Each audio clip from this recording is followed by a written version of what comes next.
সারা বছর কাজ করে একটু স্ট্রেস কমানোর জন্য আমরা কিন্তু সবাই টুকটাক এদিক ওদিক ঘুরতে যাই। আর আমাদের এইদিকে আশেপাশে ঘোরার মতো জায়গা বলতে গেলে দীঘা।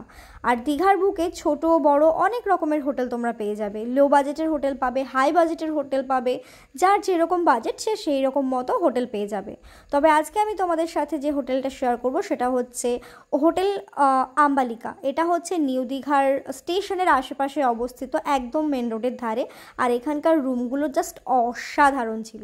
তোমরা অনেকেই জানতে চেয়েছিলে আমি দীঘায় যাওয়ার পর যে দিদি তুমি কোন হোটেলে ছিলে, কত রেন্ট নিয়েছিল, তো তাদের জন্য এই ভিডিওটা বানানো।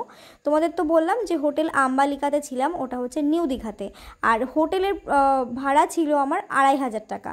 এবার এই হোটেলে কিন্তু অনেক রকমের রুম তোমরা পেয়ে যাবে, এক একটা রুম অনুযায়ী ভাড়াটা সেই রকম ওঠানামা মানে হয় আর কি। আর রুমটা তো আমার জাস্ট অসাধারণ লেগেছে। তোমাদের কেমন লেগেছে অবশ্যই কিন্তু কমেন্ট সেকশনে জানিও। আর যারা এখন পর্যন্ত দীঘা ঘুরে এসো নি তারা জলদি ঘুরে এসো।